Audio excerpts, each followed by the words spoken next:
जितने भी मेरे छोटे बड़े भाई, मेरी बहनें और जो भी आवाज सुन रहा है, सभी के चरणों में अरज छिका रहेगी। हाथ जोड़ के राम राम। मेरा मानना यह है, ज्यादा पढ़े लिखों की और ज्यादा समझदारों की महफिल में बोलने से अच्छा चुप रहना अच्छा होता है। आप लोग ज्यादा पढ़े लिखे हो, ज्यादा समझदार हो, मैं तो एक आप लोगों के बीच मन पढ़ सा हूं। सबसे बड़ी बात तो ये, आप सभी को एक बात बता दूं, आप सब सोशल मीडिया के एक स्टार हो। उससे पहले यहां जितने जो भी इसके अंदर बैठे हैं, इस सर्कल के अंदर, आप सब एक परिवार हो। आप एक हरियाणा को प्रेजेंट कर रहे हो। जहां भी हम जाते हैं, सबसे ज्यादा मेरे हिसाब से आपके हरियाणा के अंदर, हरियाणा नहीं आपके उत्तर भारत के अंदर सबसे ज्यादा मैं घूमता हूं। मेरा डेली का जो घूमना होता है वो होता है कम से कम 600 किलोमीटर का, और ज्यादा से ज्यादा 1000-1200 किलोमीटर का। सबसे ज्यादा प्रोग्राम मैं करता हूं। पिछले 10 साल के अंदर लगभग 4400 4400 प्लस प्रोग्राम अटेंड कर चुका हूं। एक तो आप सबसे एक बात बताता हूं, जो भी मैं बोलूं, मैं किताब में लिखा पढ़ा वे चीजें नहीं बोलता, मैं वो बोलता हूं जो मेरी अंतरात्मा कहती है। कोई भी जब तक मैं बोलूं तालियां मत बजाना, मेरी बात को सिर्फ सुनना। हो सकता है कोई ना कोई बात आपके जीवन में काम आ जाए। अब यहां पे जितने आदमी मेरे को लगता है सब स्ट्रगल कर रहे हैं। सबको अपना जो दुख होता है ना, दुख ज्यादा बड़ा लगता है। आज जैसे यहां पे आए हैं, छोटा दुख मैं अपना भी बता दूं। मेरी उम्र 33 साल हो चुकी है। जैसे अभी मेरे भाई ने चंद्रशेखर ने बताया था, चंद्रशेखर मेरे लिए, मेरा नाम जो भगवान के समान है, क्योंकि मैं शहीदों का बहुत बड़ा फैन हूं, जिसमें शहीद आजम चंद्रशेखर आजाद जी थे। स्वयं भगत सिंह भी उनके फैन थे। उन्हीं से बहुत कुछ सीखा है। आज आपके बीच में मैं, मेरा जो 33 साल का जीवन है, 3 साल का तो मुझे याद नहीं, 30 साल का मुझे याद है। 1993 से लेकर 2023 तक की हर मूवमेंट, हर मिनट मेरे को याद है। लगभग जिससे मैं एक बार मिल लेता हूं उसको याद रखता हूं। यहां पे जितनी लड़कियां बैठी, भाई नेम तो सबको नहीं जानता, लेकिन इनके चेहरे देख करके कुछ साथी ऐसे जिनके चेहरे जिन पे नजर गई वो सोशल मीडिया पे मैंने देख रखे। वो जो 30 साल का जीवन है उसकी बात करेंगे। जैसे अभी मेरे भाई चंद्रशेखर ने बताया था, 9वें महीने की 4 तारीख 1989 सोमवार का दिन मेरी जो पैदा होने की कहानी थी वही जबरदस्ती थी। मैं जबरदस्ती से पैदा हुआ था, यानी कि मेरी माता जी उस वक्त गिर गई थी, पेट से ही, पेट जमीन पे लग गया था, जिसके कारण मेरी जो डिलीवरी है, मेरी डिलीवरी हुई थी बवाना के अस्पताल में। मेरा गांव लडरावन, जिला झज्जर, तहसील बहादुरगढ़, पिन कोड 124507। गांव के बीच में रहा करा मोदी, हमने गांव में कहा करें। मेरे दादा और 13 भाई बहन, उसके हम टोटल में लगे 120 होंगे। और उनके बीच से मैं आप लोगों को एक बात बता देता हूं, बवाना के अंदर 3 से 4 दिन बाद मेरी डिलीवरी हुई थी। मेरी जिस वक्त डिलीवरी हुई, मेरा जो वजन था वो 750 ग्राम था। मेरे बचने की कोई आस उम्मीद नहीं थी। 16 दिन मेरे को शीशियों के अंदर रखा गया, जिसके बाद मेरे पैर जो थे वो मुड़े हुए थे। डॉक्टरों ने बोल दिया था हम गारंटी नहीं लेते बच्चा बच जाएगा। मेरे मामा राठियों का मैं भांजा हूं, शापला के पास खरर गांव है, वहां मैं रहा। वहां मैं 5 साल तक रहा। मेरे मामा ने खिला पिला के मेरे को तैयार किया। उसके बाद मैं वापिस, मेरी मां मेरे को अपने घर लेके गई। मैंने अपने जीवन में अपनी मां का कभी दूध नहीं पिया। 16 दिन में उस शीशों के अंदर रहा। उसके बाद से 5 साल मेरे मामा के घर रहा। उसके बाद से जिस वक्त वापिस आया वो मेरी दूध पीने की उम्र नहीं थी। मेरी मां के साथ जो मेरा पूरा जीवन बीता है वो कुल मिला के 2 साल का बीता। मैं जब 7 साल का था, 1997, वो मेरे जीवन का एक ऐसा दिन था। मैं सामने लौट के, एतवार का दिन था, ऐसे देख रहा था, मेरी माँ चाय बना रही थी, सुबह 6 बजे का टाइम। मैं पीछे से जाके मेरी मम्मी को पकड़ता हूँ। मेरी माँ बहुत ज्यादा गुस्से वाली थी, वो बच्चों की बहुत ज्यादा संभाल रखती थी, डरा के रखती थी। मेरी माँ बोली वहीं बैठ जाना, थप्पड़ मारूंगी।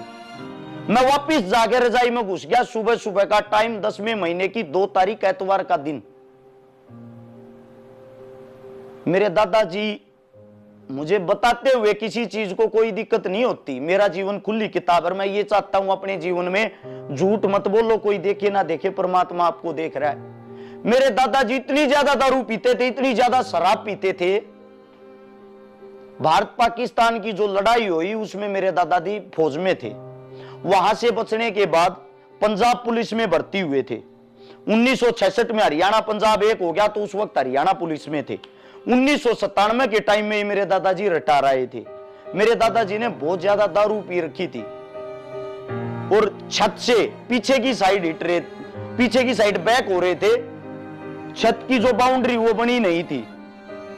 120 किलो मेरे दादा के अंदर लगभग वजन होगा, और मेरी माँ नीचे चाय बना रही थी। मेरे दादा ऊपर से मेरी माँ के ऊपर गिर गए। ऑन द स्पॉट रीढ़ की हड्डी टूट गई। मैं मेरी मम्मी के पास जाता हूं, मैं बच्चा था, मेरे को पता ही नहीं था। मैं मेरे दादा को पकड़ के खींचता हूं, मेरे से कहां हिलता है। मैं वो मंजर, वो चीजें 20 मिनट अपनी आंखों के सामने देख रहा है। मेरे को इतनी समझ नहीं थी मेरे को करना क्या है। और मेरी माँ जो थी वो कुछ बोल ही नहीं पा रही थी, ऑन द स्पॉट बेहोश हो गई थी। वो सीन देखने के बाद मैं मेरी काकी को, मेरी बुआ को बुला के लाया पड़ोस से। उन्होंने आके मेरे दादा को खींचा, मेरी माँ को लेटाया। मेरी माँ को जिस वक्त होश आया, मेरी माँ सिर्फ एक बात कह रही थी, मेरा बेटा कहाँ है। मेरी माँ को यह था कि मैं मेरी माँ के पीछे ही था, साथ में मैं भी उसी वक्त मौके में नीचे आ गया। लेकिन मेरी माँ ने चंद मिनट पहले ही मेरे को वहां से भगा दिया था। वो करड़ाई जो थी वो मेरी माँ की थी। ये हादसा होने के बाद, 3 नौकरियां करने के बाद मेरे दादाजी की हालत ये थी, रिटायर आने के बाद 1 किला गहने टेकिया था। 1 लाख रुपए में बहादुरगढ़ नफे सिंह राठी के ऑफिस में, जो विधायक हुआ करता हमारे वहां का, 1 लाख रुपए में किला गहने टेकिया था। 4 किले मारो उस वक्त थे। हमारी हालत उस वक्त तक ठीक थी।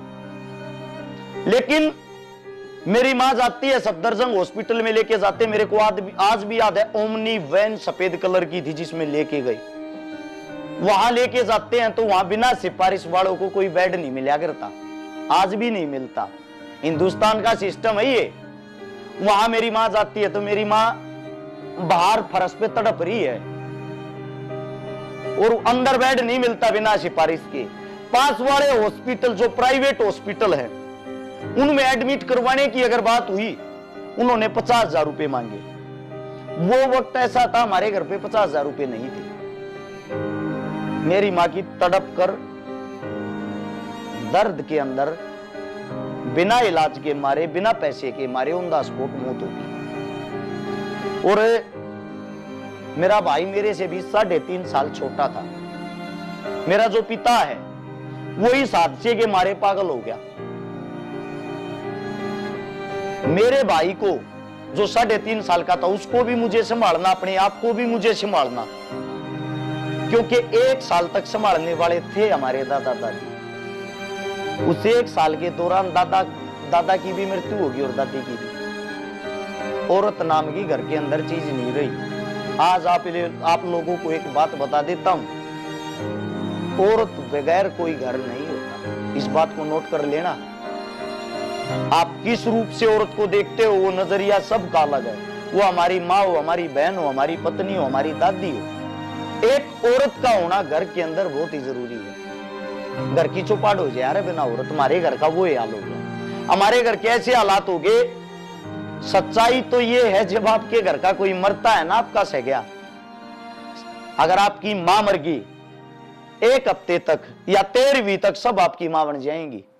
वो जब 13वीं का पल्लट घर से उठता है ना, वो जीवन आपको ही जीना, कोई आपकी मां, कोई बुआ, कोई सगा नहीं होता। और वो समय एक ऐसा समय होता है, रोटी कैसे बनती थी, कच्चे पक्के छोटे छोटे हाथ थे। मेरे तो आज भी ऐसे हाथ है बच्चा जैसे। जब काम करया करते, कदे हाथ जल जाता, कदे चून में पानी बत्ती पड़ जाता, सब्जी बनानी आया ही नहीं करती, कड़े की सब्जी आव थी, रूखी सूखी खानी पिड़ार थी, नमक गल्या अचार गल्या, आय का कोई साधन नहीं था। दादा सब क्या इन्हें निपटा गया था। बाप यहाँ रोहतक जो पागल खाना इसमें एडमिट था, यहां से इलाज चल रहा था। वो जो दौर था, वो जो समय था, मेरे को आज भी याद है। जब हम किसी पड़ोसी के घर किसी गली में जाते थे ना, लाठी लेने के लिए, डोलू बोलते हैं जिसको, उसको लेके हमारे को ताने मिलते थे। देहात में औरतें देती हैं ऐसे ताने, ये तो रांड के सांड हैं, इनका क्या जीवन है, सूते उठते आले, इनका शर्म तो रह नहीं रही। और हम फिर भी घर के बाहर खड़े होकर ये कहते ताई थोड़ा गाल देना। हो सकता है 1 घंटा गाली सुनकर थोड़ा शीत मिल जाए, जब रोटी खाया करते। वो वक्त था, वो जो वक्त था, वो वक्त बीतता गया। पापा की थोड़ी ही मानसिक हालत ठीक होने लगी। वो वक्त जो था वो पहुंच गया 2003 से 4 में, जो 3 से 4 का दौर था, जिस वक्त मेरी उम्र 14 साल हुई। मेरे पापा की हालत ठीक हुई। हमारे गांव लडराउन से कुतुबगढ़ की तरफ एक रोड जाता है, वहां एक मिक्सर प्लांट है रोडी डस्ट का। मैं मेरा पिता सुबह 3:30 से 4 बजे के बीच उठ के रोडी डस्ट के ट्रक खाली करने जाया करते उड़ा। जब हम ट्रक खाली करते, मेरी उम्र कम होने के कारण मैं काम सबसे ज्यादा कर था। गाड़ी 150 रुपये मेरे पापा ने मिल रही थी, 75 रुपये मन ने। उस तो हमारा घर चल रहा था। उस तो हमने अपना काम चलाना शुरू करया। बाप और बेटा जब एक साथ काम करते, जो गरीब आदमी होता उसको क्या सुनना पड़ता है, कैसी गालियां इस समाज के अंदर जिनके पास 2 पैसे हो जाते ना, वो कैसी कैसी गालियां देते हैं। और बाप और बेटा एक जगह खड़े होकर जब उस गालियों का सामना करते हैं, वो चीजें शायद ही मैं आपको बता नहीं सकता, क्योंकि यहाँ पे बहन बेटियां भी बैठी हैं। उसके बाद घर आता, खाना बनाता, खाना बना के स्कूल में जाता। हालत ऐसी थी, इसके बीच का जो दौर था, 2003-4 से पहले 6ठी क्लास में सरकारी स्कूल में 12 रुपए फीस हो यार थी, दी नहीं जाया करती। मास्टर था दियार थे, भाज्या फीस लिया जब बड़ी है। वे हालात देखते मेहनत मजदूरी शुरू करी, जिसके अंदर 2005 से 6 का दौर आ गया। हरियाणा की क्रिकेट की टीम में मेरा सिलेक्शन हो गया। सिलेक्शन होने के बाद मैंने मेरे पापा को बोले 3,500 रुपये लगेंगे पापा, और जो मैच फीस है जो हमारे को बताया गया था वह मिल जाएगी 3,500 से 4,000। 10 मैच हैं, वापिस आकर मैं उल्टे कर दूंगा। 1-1 रुपया ना, वो हमने पता हो कैसे जोड़ रखा था। वे 3,500 रुपये इकट्ठे नहीं हुए, क्योंकि जो 100-150 आते थे वे डेली लग जाते थे। लाख रुपये का जो कर्जा था वो बढ़ता जाता। या तो अपना किला छोड़ो या वो लाख रुपये का कर्जा तारो। बाप के करे था जो भी कमाई होती उससे न भरे था, उस किले का ब्याज। ये चीजें होते होते 3,500 रुपये कहीं से मेरे पापा ने मांग के मेरे को दिलाए। मैं मैच खेल के आया। हरियाणा की टीम 3रे नंबर पर आई थी। मैन ऑफ द टूर्नामेंट में था, जिसके अंदर 2005-6 के अंदर जो हमारे साथ खेल रहे थे उसमें कई आज के टाइम इंटरनेशनल प्लेयर हैं, IPL खेल रहे हैं। जब मैं खेल के वापिस आया, मेरे खेल के कारण मेरा राजस्थान की टीम में सिलेक्शन हुआ था रणजी की में 13 लाख रुपए में। अब 13 लाख रुपए रिश्वत नहीं थी, वे 3,500 मुश्किल करे थे। वो खेल छोड़ दिया। वो खेल छोड़ के मैं पहुंच गया सोनीपत अखाड़े में। उस वक्त जो मेरा काका था, मेरा काका सब कुछ संभालने लग गया। हमारा घर दोबारा से रूटीन में आ गया। 2012 के दौरान एक बार फिर ऐसा ही हादसा हुआ। बिजनेस में मेरे काका को ऐसा लॉस लग गया, जिसमें मेरे काका के नाम के 2 किले, वो किला जो हमने वापिस ले लिया था वो, और साथ में हमारे घर में 13-10 टेरी गाड़ी थी। सारी गाड़ी जो कुछ था सब क्या हमने रख कर वापिस वहीं आ गए, जो हमारा जीवन 1997 में था। वो जीवन आते ही मेरे पास मेरा आता है, मेरा काका हॉस्पिटल में है, जिसके अंदर 3,000 प्लेट रह रही है, अनबोल हो रहा। मैं मेरे काका के पास जाता हूं, मैंने पूछी काका दिक्कत क्या है।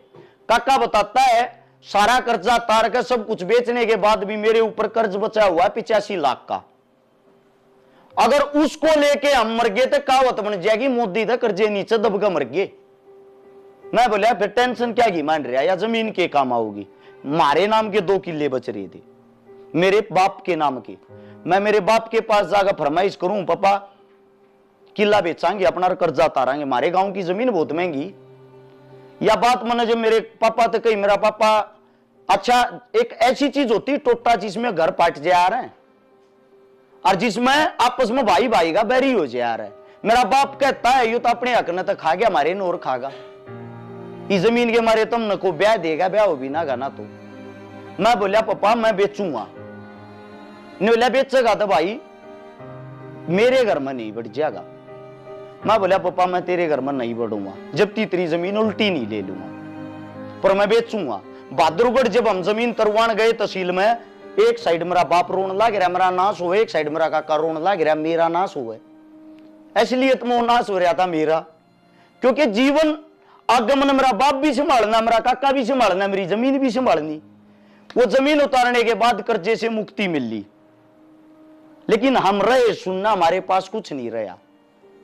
मेरे साथ में मेरा भाई बैठा सुमित, मेरी गैल पहलवानी कर यार था, बचपन का मेरा लंगोटिया यार है, मेरा भाई बैठा प्रदीप लंगोटिया यार है। ऐसी नौबत आ गई थी, सच्चाई जो है, हम खाड़े के अंदर हम सब गरीब परिवार आते थे, रात के टाइम एक दिन आलू की बोरी चोर के लाए थे, क्योंकि चून घर था, आ जाया करता घर में और कुछ नहीं रहा था। आलू की बोरी थे, एक दिन आलू का घोल बना रहे थे, एक दिन आलू की चटनी बना रहे थे, एक दिन आलू के परांठे बना रहे थे, वे भी सूखे, ना तेल था ना पानी था ना और कुछ था। वो टाइम काटा, पूरे 6 से 9 महीने बाद जब हमारे पास रुपये हुए, उसे जाके तब ये पूछा कै रुपया की आलू की बोरी आई थी, तो हम ठागे ले गए थे 6 महीने पहले। उसने बताई 435 या 40 रुपए की, उसको 850 रुपए 6 महीने बाद देखा डबल करके हम ठागे लेकर गए थे। वो टाइम वो दिन देखने के बाद अब जो समाज सेवा की बात आती है, 2012 में मेरा सर्कल बन गया था। सर्कल बनने के बाद हम गरीबी से जूझ रहे थे, हमने मदद करनी शुरू करी। हमने ये सोचा हम गरीब हैं, काम चल जाएगा। हमारे साथ वाले जो नौकरी लागन लगे, कोई पुलिस में लग गया, कोई आर्मी में लग गया, कोई किसी चीज में लग गया, हमें खुशी हुई, संतुष्टि हुई, हम मजबूत होने लग रहे हैं। हम जब मजबूत होने लगे तब मैंने एक बात सोची थी, मेरे जीवन में जो गाली, जो दुख, जो तकलीफ, जो दर्द मैं सहन कर रहा हूं, मेरी आंखों के सामने मैं किसी बहन को, किसी भाई को तड़पता हुआ नहीं देखूंगा। मेरे से जितनी होगी मैं अपने जीवन में मदद करूंगा। वो मदद का सिलसिला 2012 से शुरू हुआ। 2015 से मेरे को सोशल मीडिया चलानी आई। 15 से मेरे को 15 के एंड में या 16 के फर्स्ट में लाइव आना आया था। सबसे पहली बार सोशल मीडिया पे वीडियो डालने वाला मैं था, उससे पहले खाली फोटो और पोस्ट डलिया थी। 2016 में जब वो लाइव का ऑप्शन आया, सबसे पहले लाइव आने वाला भी मैं था। मैंने लोगों को बताया ये सोशल मीडिया, इसका आप शुद्ध उपयोग भी कर सकते हो। और उस वक्त 2016 में मेरी शादी हुई थी। हम सब जो मेरे जितने भी सुख दुख के साथी हैं, हमने कभी पैसे को तवज्जो नहीं दी, हमने अपने दोस्तों को तवज्जो दी। मुसीबतें आज तक साथ चल रही है, हमारी कोई सक्सेस नहीं कि हम अपनी स्टोरी सुना रहे। 2016 में मेरी शादी से पहले, जो मेरी शादी होती है उससे पहले, हम सब दोस्त मिलके एक दोस्त को 64.5 लाख रुपए देते थे उठा के। हमारे पास तो कुछ था नहीं, नंगड़ आदमी थे, उठा के देते हैं, ये ले भाई। किसी के घर में कोई मौत का सिलसिला था, उसकी जमीन खुश थी, 64.5 लाख रुपए जब उसको उठा के दिए, जिसको पैसे दिए वो आदमी मर गया। दोबारा से फिर हम दोस्तों ने स्ट्रगल शुरू कर दी उस कर्जे को उतारने के लिए। यानी कि आज मेरी शादी होती है, किराए के मकान में रहता हूं, जो कल का दिन है, यानी कि जो सुबह होती है, सुबह 64.5 लाख का कर्जा सिर पे है। वे चीजें, वो दौर जब मेरी जो बीवी है उसके पेट में जब बच्चा था, हमने वो चीज देखी है। ज्यादा बड़ी कहानी तो क्या बताऊंगा, जिस दिन डिलीवरी थी उससे पहले मैं भगवान से ये हाथ जोड़ रहा था, हे भगवान मेरी पत्नी की नॉर्मल डिलीवरी हो जाए ठीक। मेरे तो मुश्किल से ब्याज पे कर्जे पे 20,000 रुपये इकट्ठे हुए हैं, और 20,000 में ऑपरेशन से बच्चा नहीं होता। डॉक्टर ने ये बोल दिया था ऑपरेशन का खर्चा 50 से 80,000 रुपया होगा। मैं बोला डॉक्टर जी अगर नॉर्मल डिलीवरी हुई तो 12,500 से 13,000 रुपए। मैं भगवान से सिर्फ यह हाथ जोड़ रहा था, मेरे को सिर्फ एक लड़की हो, सिर्फ एक, अगर लड़की होगी तो एक ही रखूंगा, जीवन भर में सब कुछ कमाऊंगा, कमा के अपने जीवन को एंजॉय करूंगा, अपनी लड़की की उसकी मन मर्जी से शादी करूंगा और सब कुछ उसी को दे दूंगा, जीवन ही समाप्त हो जाएगा, ज्यादा सोचने की जरूरत नहीं। लेकिन परमात्मा ने मेरे को लड़का दिया। लड़का जब हुआ, भगवान की दया से वो नॉर्मल डिलीवरी होगी, और उस 20,000 रुपए में ही वो काम चल गया। जो भाई बता रहा था अभी वो 43,500 रुपए किलो अमरूद वाली, वो जैसे ही लड़का होता है, लड़का होने के बाद वो लड़का इतना भाग्यवान हुआ मेरे पास, मेरा काम चल गया, पैसा आना शुरू हो गया। दौर था जो शायद लड़का 2 महीने का था, मैं मेरी पत्नी की फीस जमा कराने के लिए MDU रोहतक आऊं था। खरखोदा जो बाईपास है वहां से घूम रहा था, वहां अमरूद वाले बैठते हैं टोकरा लेके, आज भी बैठते हैं। वहां एक बूढ़ी औरत रोन लाग रही, टूटा और छोटा फोन ले रही, उसमें रबड़ बांध रही। मन अमरूद लेने के लिए गाड़ी रोकी, मैं बोला ताई 1 किलो अमरूद दे दे। उसने मेरी बात ना सुनी, वह रोवे थी तो मन में उस ताई तो बोला ताई के बात होगी, के दुख हो गया। उस ताई ने छो में मरता है ने बोली जो काम करे वो अपना काम कर लेना। मैं बोला ताई के बरा मैं तेरा काम आ जाए बता तो दे। ताई के मुंह तो छो में यो शब्द लग गया, तू भगवान है, तू मेरा काम आओगा, जो तेरा काम है वो कर लेना। मैं समझ गया ताई छो में कोई ज्यादा बड़ी मजबूरी है। उम्र उस ताई की लगभग 60 से 65 साल होगी। मैं बोला ताई फिर भी बता दे के बरा मैं भगवान ना हूं, मैं मजाक कर रहा हूं उसके साथ, उसको उसकी मानसिक टेंशन दूर करने के लिए। उस ताई ने बताई मेरी बेटी का और मेरी बेटी के बटेऊ का दोनों का एक्सीडेंट हो गया। उस एक्सीडेंट में बटेऊ की तो ऑन द स्पॉट मौत होगी और बेटी के पेट में बच्चा था। एक्सीडेंट इतना भयानक था, रोड पे ऑन द स्पॉट डिलीवरी होगी और उस डिलीवरी के कारण मेरी बेटी अस्पताल में है। मेरे दौड़ते अमरूद का टोकरा कुछ नहीं। मेरी जेब में 43,000 रुपए थे, वह जो फीस के थे मैं खुद ब्याज पर उठा कर लिया था, स्ट्रगल कर रहे थे, मन वेताई ते दे दिए। वह ताई इतनी खुश होगी, वह ताई ने मेरी अगली बात नहीं सुनी, टोकरे ने छोड़कर बाज ली। मैं बोला ताई मेरे ते अमरूद तो दे जा, 1 किलो अमरूद लेकर मैंने अपनी गाड़ी उल्टी मोड़ ली। मैं घर जाकर मैंने अपनी पत्नी तो बताई यह बात होगी, तेरा एडमिशन की जो फीस थी वह नहीं भर पाया। मेरी पत्नी लगातार पढ़ती यार, एक वही साल ऐसा जिसमें फीस ना होने के कारण उसकी पढ़ाई रुकी। जो भी था जैसा भी था, अपने दिल दिमाग में ये आता अगर कोई मजबूरी में आपके पास अगर 5 रुपए देने की कोशिश करो। महात्मा गांधी, हालांकि मैं उनको फॉलो नहीं करता, लेकिन उनकी एक बात है, उनके घर में चोरी हो जाती है उसकी कुटिया में। कस्तूरबा गांधी ये कहती हैं जी चोर आए थे सब कुछ ले गए। महात्मा गांधी बोले सब कुछ ले गए, हाँ सब कुछ ले गए। वह बोली वैसे किया बच रही है, अपने पल्ले का पंजी बांध रही थी। कस्तूरबा ने खोल कर महात्मा गांधी थे दी। महात्मा गांधी ने बोला फिर चोरी उनने थोड़ी चोरी तो तन करी है, उनने तो जरूरत थी या पंजी और दे देती के बरा उनका काम आ जाता। आपकी जेब में जो कुछ हो सकता हो किसी दूसरे का जीवन बचाने के लिए आपकी जेब में हो। मेरा मानना यह है अगर आपकी पार बसाती तो दान दे देना चाहिए। वहां से जो अमरूद वाली बात हम अपने घर जाके अपनी पत्नी को ये बात बताई तो वो मेरी पत्नी, मैं ये कहता हूं मेरी पत्नी नहीं मेरी दोस्त है। आज तक जो उसने मेरा जीवन में साथ दिया वो साथ किसी ने नहीं दिया। और समाज के लिए समर्पित की बात आती, जैसे मेरा भाई बताओ था, मेरे छोटे सगे भाई का ब्याह था, उससे दिन सिसाई गांव में हरियाणा की पंचायत थी और उस पंचायत वो बहुत मायने रखती थी क्योंकि जो आरक्षण के नाम पर जातिवाद फैल गया था उसको जोड़ने के लिए पंचायत थी। मैं मेरे भाई के ब्याह में नहीं गया था, मैं पंचायत में गया था। यहां भी बैठी गुडिया ने 1-2 ने मेरे को न्योता दिया था शादी का।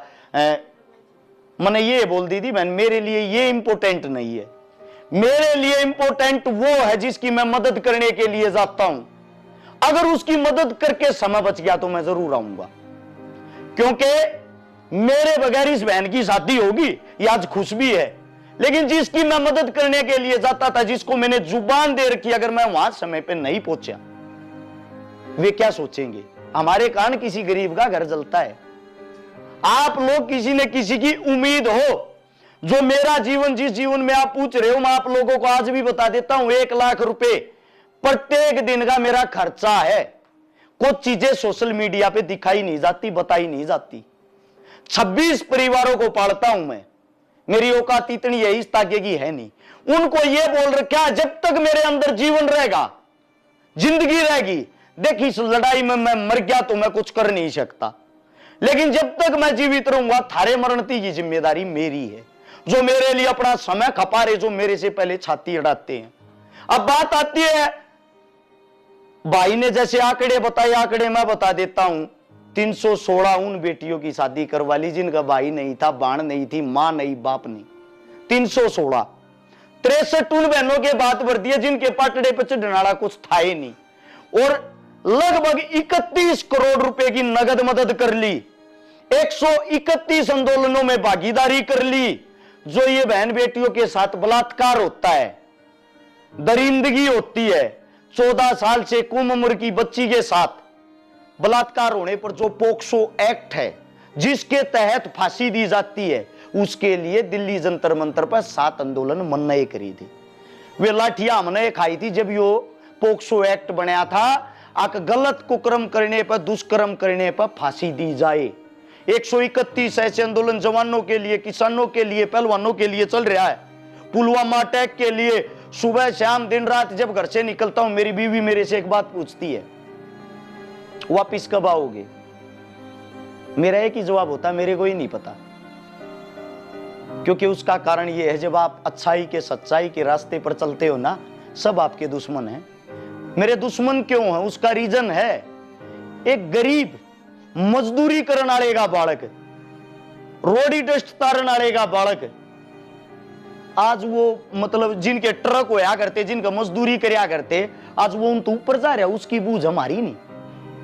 लोगों को अपने समाज के अंदर है ना, ये जो भेदभाव है, ये चिड़न इस चीज से, आज तक मैंने अपने जीवन में कभी भी किसी का कटाक्ष नहीं किया, किसी का उल्टा नहीं किया, किसी के साथ कोई हाथापाई नहीं हुई, कोई द्वेष भाव नहीं रखता।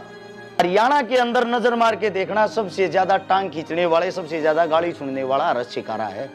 हरस शिकारा को सब चोर कहेंगे, हरस शिकारा को सब चंदा खाऊ कहेंगे, हरस शिकारा को सब कुछ न कुछ कहेंगे, घटिया है, फलाना है, छोटी मानसिकता।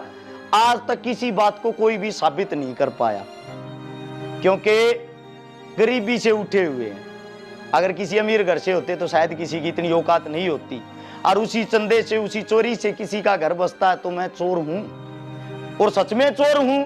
31 करोड़ रुपए, इतनी बड़ी रकम मैंने चोरी कर ली। और आगे आने वाले जीवन में लक्ष्य भी बता देता हूं, 316 मेरे लिए कोई मायने नहीं रखती। मैं ये सोचता हूं हर साल 3016 बेटियों की शादी करूं, हर गांव में, हर जिले में, हर शहर में ऐसा ही कोई हरस शिकारा हो। एक नहीं, 1000 नहीं, 1 लाख हरस शिकारा हो जो किसी न किसी बहन बेटियों की ऐसे ही मदद करते रहे। अपना सपना, अपना जीवन यही है। जब अपने घर से बाहर निकलता हूं, 5 धमकियां डेली फोन पे आई मिलती हैं। आज घर तक बाहर लेकर गोली मार देंगे, आज घर तक बाहर लेकर ये कर देंगे। और मैं ये कहता हूं, मेरा जो आज का रूट है, यहां से होते हुए वहां जाऊंगा। समाज के लिए जान भी चली जाए कोई बड़ी चीज नहीं। आपका जीवन क्या, अपने जीवन के बारे में सोचो, हरस शिकारा के नहीं। आप लोगों को मेरी कमाई इतनी है, जितने आप सब बैठे हो ना यहां पे, जितने शायद आप सब के बराबर अकेले की होगी। हाल की बात कर रहा हूं, आज की। हम आ गए हैं 2023 में। इतनी मेरी कमाई, आज तक 100 गज का अपना मकान नहीं ले पाया हूं। वो कमाई कहां जाती है? जो चोर, डाकू, लुटेरा, ठग कहते हैं, आज तो कोई साबित नहीं कर पाया 10 रुपए मेरे खा रहा है।